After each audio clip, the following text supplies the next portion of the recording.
Hi, I'm Jenna, the red-haired Stokie, and welcome to another episode talking about the history and heritage of Stoke-on-Trent and North Staffordshire. I'd just like to talk today about the Leopard.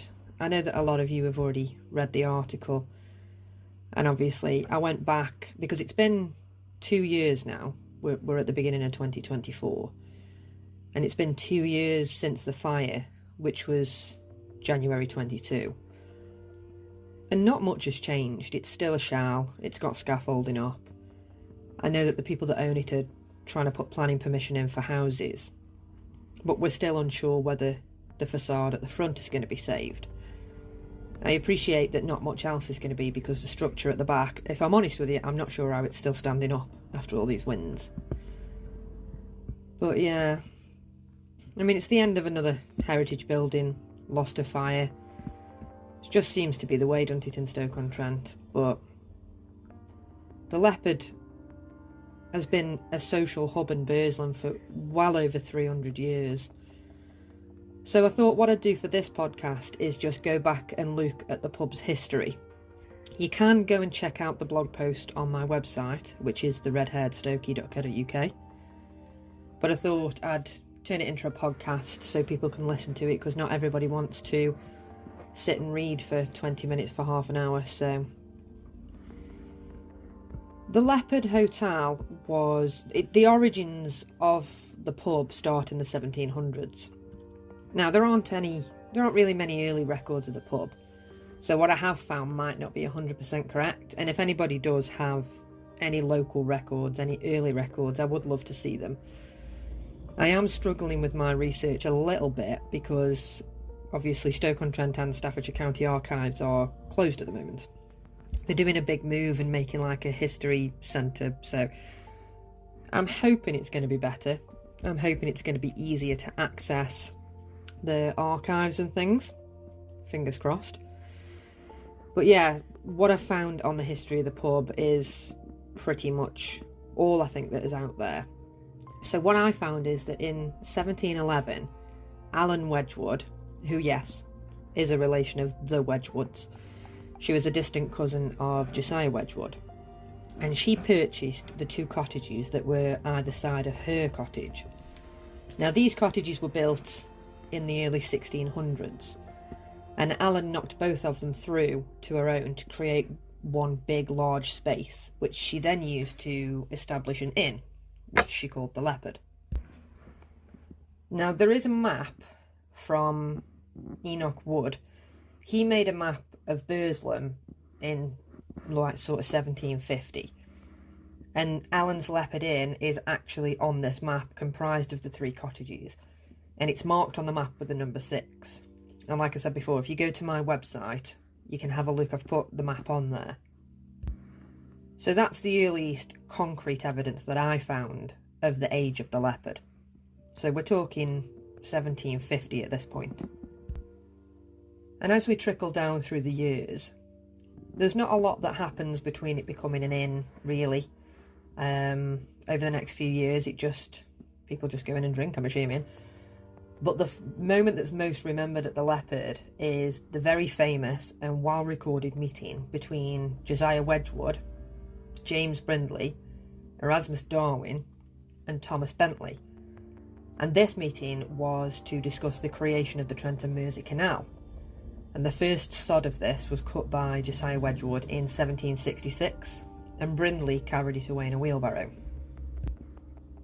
The record of this is that Wedgwood wrote in a letter that he met and dined with James Brindley in 1765, and the letter said, "On Friday last I dined with Mr. Brindley, the Duke of Bridgewater's engineer, after which we had a meeting at the Leopard on the subject of a navigation from Hull to Burslem." That was dated the 11th of March 1765. So for any of the naysayers that said that this meeting didn't happen at the Leopard, there's your proof. The Leopard was the centre of Burslem. It was where everybody met. And it's been through various owners. But by the early 1800s, the Leopard was in a very poor state and was owned by a vicar from Port Hill. Its fortunes were soon to change though, because in the 1830s, the inn was refronted, which is the front that we all know and love, and given a new lease of life. I would love to know what it looked like before that though, but obviously photography wasn't invented till the mid-1800s, so there's no photographs of it, and I've not been able to find any drawings or pictures. So if anybody has got anything like that, please head over to my website and contact me, because I'd love to see it. So in the 1830s, it became one of the major coaching houses in the area, and it was expanded, and at its peak it had stabling for over 50 horses behind it. So this is where the Wedgwood Institute is now, and the back of the hotel. Bearing in mind, each horse would have at least a 12 foot by 12 foot stall, probably. That's a big area that it would have covered. And as well as it being a coaching inn, it was also a coach station, so people could get on and off the coaches that were going through, a parcel depot, and a ticket office, which was on the main post coach express route, which went from Liverpool to London via the Potteries in Manchester. So that was what was known as the mail coach, which you could catch a ride on, but it was basically before Royal Mail. So any post that went via this, so that was a really important route, and the Leopard was one of the main areas on it. The importance of this catapulted the Leopard into being a social hub in the area. And if you look through the archives and the local newspapers and adverts, they all directed people to apply for jobs at the Leopard, and there was auctions held there for land and houses, and correspondence was posted and collected there. This led a lady called Mary Lees to purchase the Leopard in 1850. Now, Mary Lees was a local widow of means, and she owned a few of the properties around Burslem. In 1857, there was a grand celebration to open the new town hall, the one that we know now, and Mary Lees was commissioned to create an incredible feast featuring 5 courses and over 100 different dishes, and this was held at the Leopard. And another fantastic event was celebrated at the Leopard, and that was the creation of the Potteries loop line, the train line. And this celebration was held in the Leopard on Thursday the 21st of July 1870. And drinks were had to mark the cutting of the first sod by Mr. John Watkins, who was the chief bailiff. Mary Lees enjoyed the Leopard for quite a few years, and it was in 1872 that the Leopard Inn was purchased by James Norris, who was a local brewer. And on the other side of the road to the pub, Norris had built a brewery and a bottling plant next to the town hall, so it made good business sense to own a pub that was close to his brewery. Now, you might recognise this brewery because it's actually on quite a lot of the old photos of Burslem. It's the really big, dark, square building it was where Ceramica used to be. There's nothing there now though. It was actually Norris who expanded the Leopard into the large hotel that became known as the Savoy of the North. He had the large 4-storey extension built to the rear as the original building, which housed 57 bedrooms spread across 3 floors, and the ground floor housed a large function room and kitchens to cater to the guests, which is basically the model of the Leopard that we all knew before it burnt down. So the rooms were found, and that was James Norris's inn.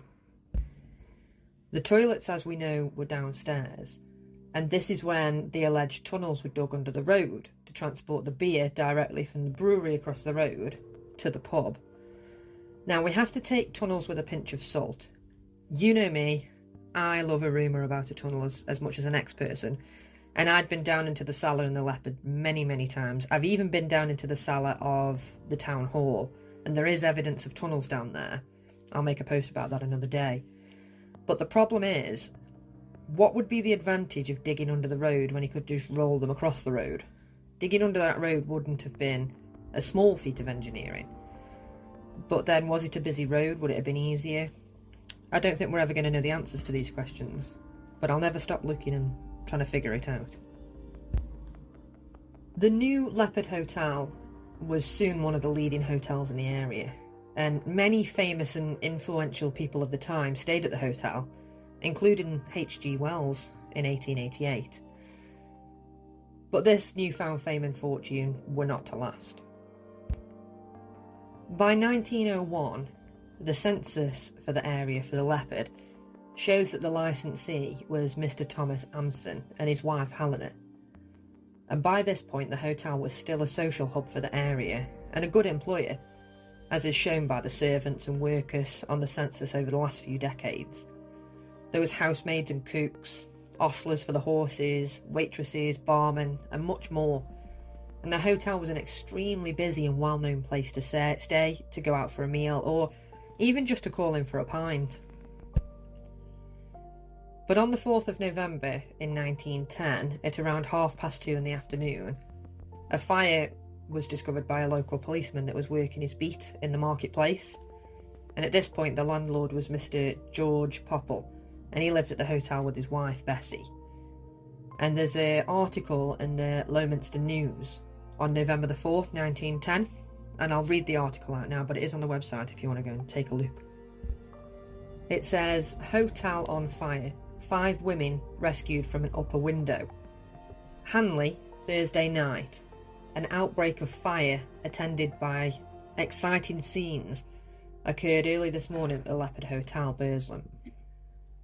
The fire was discovered about 2:30 by a policeman who was on his beat in the marketplace. He raised an alarm and the fire brigade were on the scene within 5 minutes. Before their arrival, however, the flames had spread to the staircase and had cut off the escape of 5 maids and a commercial traveller who were driven to the upper rooms. Mr. Popple, the landlord, with several other commercial travellers, had already escaped by the stairs, scantily clothed.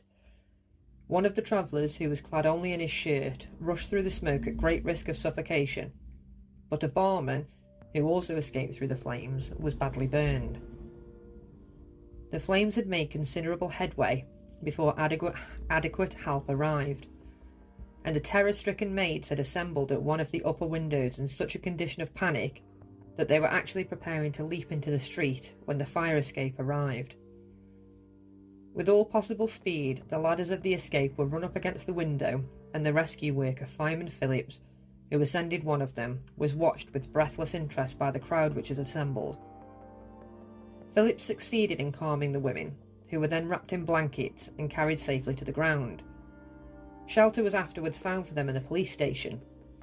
5 women and 1 man were rescued by the escape, and the man, a commercial traveller, was the last to leave. Considerable damage was done before the fire was subdued. Interestingly, there is another little nugget in the Sentinel in 1947, that on the 18th of April, Colonel Wilfred Barrett Green was fined for having no lights on his car, but the address he gives is that of the Leopard. Captain Green, as he was later known, was a very well-known person in Burslem. He was an English World War I flying ace, credited with 7 aerial victories. He was born and bred in Burslem as the second son of Thomas Seaman and Louisa Green. His father was a grocer, a baker and a provision dealer, who served as a member of the Borough Council and as a councillor. And after the war, and after his father's death, he became the managing director of the family business, Messrs. T.S. Green and Sons Limited, and a prominent figure in Burslem. Census of the time shows him and his family living in Nile Street, so it is a mystery as to why he was staying at the Leopard and gave it as his address at the time, because there's no records showing that he owned it or he lived there, so it's got to be assumed that he was staying as a guest temporarily for some reason. By 1956, the hotel had declined in popularity, and there was just not really any use for the bedrooms at the back. So the decision was made to close them off, seal it up, so they could save money on heating and lighting and just go back to using the front rooms as bedrooms, although they did keep the ground floor of the extension open, including the function room and the kitchens. And this huge extension at the back just lay dormant then. Bass Breweries purchased the pub in 1965, and they renovated the restaurant, rebranding it as the Arnold Bennett Suite. And they also revamped the pub, giving it a new lease of life. And it was during this time, on the 19th of April 1972, that the Leopard was listed as a Grade 2 listed building. Not that listing a building really helps anymore, because they just let them crumble, set them on fire and demolish them anyway. But the Leopard plodded along as a pub. I don't think it served as an inn after this. I can't really find any record of it being an inn and the rooms being used. I think it was converted into living above the pub at this time. But it trundled along as a nice popular pub. And then in 2007, the Leopard sprung to fame again when owner Neil Crisp rediscovered the 50 plus bedrooms at the back, and they'd just been lost to time and completely forgotten about. When the rooms were reopened, they were found in the exact state that they were left in, albeit in a worse condition, but it was just like a time capsule. The original plan was to reopen the rooms and create a hotel once more, but the cost was too high and these plans never went ahead. But the pub then shot into international fame in late 2007 when it featured on Most Haunted, which is a very popular TV show about ghost hunting. A multi-part episode showed the ghost hunters staying in the pub, in the basement and in the abandoned rooms, with many reports over the years of ghosts.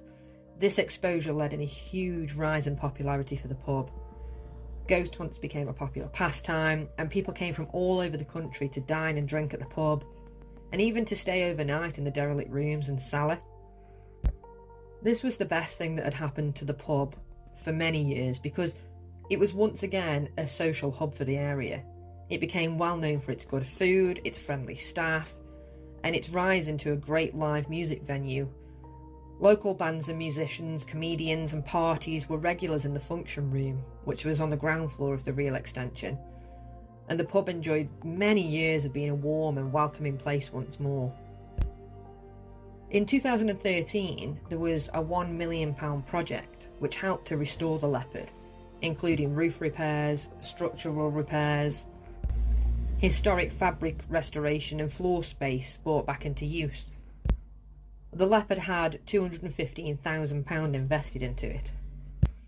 I actually had the luck of being allowed to go up onto the scaffolding on the Leopard at this time, and I've got loads of photos that I took from on the roof. I will have to share them one day, especially given that it looks completely different today.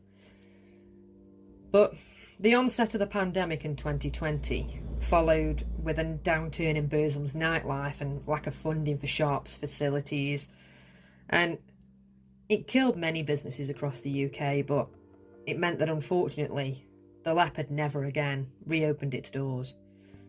Sharon Crisp, who was the last licensee, had run the pub for many years. She shared a love of the history and the paranormal activity of the Leopard. She battled with the upkeep of the pub right up to the pandemic, but unfortunately the doors were closed permanently, as I think many were after the pandemic.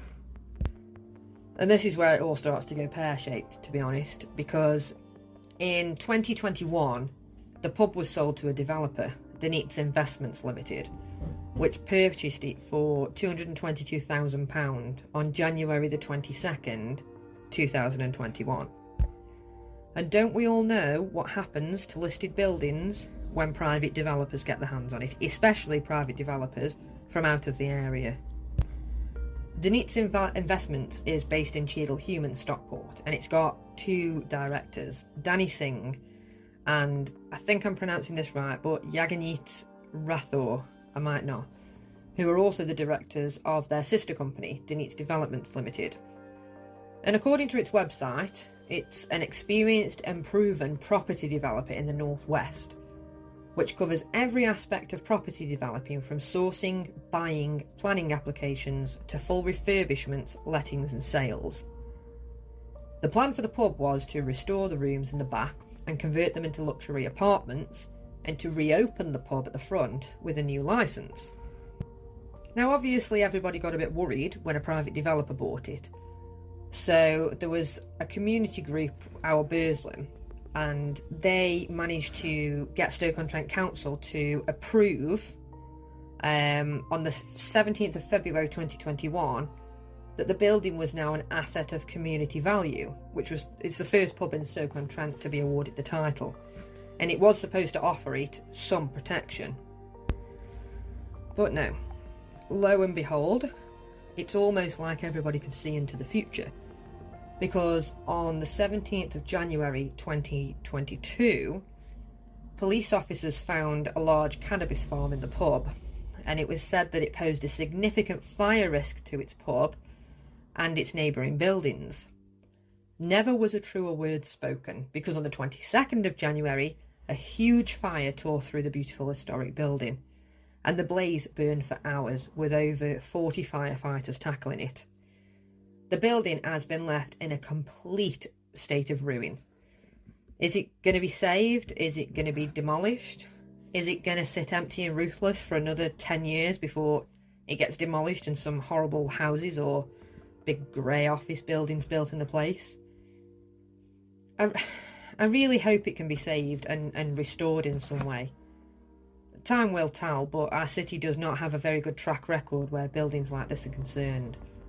So my hope is that the people of Stoke-on-Trent can create the change. I hope that these guys are held accountable for what happened. And I don't mean punished, I just mean that there should have to be something that they have to save. It's a listed building. Surely they should have to save at least the frontage or something. It's not just the only historic and, significant pub to have this treatment. I know that this burnt down, but you've only got to look at the Crooked House. The issues that they are having. A developer just literally went... I can't explain how dodgy this is. When it got burnt down, and then within 24 hours of the Crooked House being burnt down, it'd been knocked down. Something's crooked, and it's not the Crooked House. But only time will tell. We've got to fight for more protection for these buildings. We can't just let 300-400 years of history just go down the pan. So I'm always up for supporting people and helping to save our local heritage, but in terms of the Leopard, I don't know where we go from here, other than fighting to make them save the front of the building, so at least it looks the same from the front. But there's nothing else left in there, I don't think. Anyway, that's enough of me rambling on. Thank you very much for listening. I'm Jenna Goodwin, this is the Red-Haired Stokie. Please don't forget to subscribe on whichever platform it is you're listening on. Don't forget to check out my YouTube channel for local history videos, and my website, theredhairedstokie.co.uk, for more history articles. Well, thank you very much, and I'll see you next time.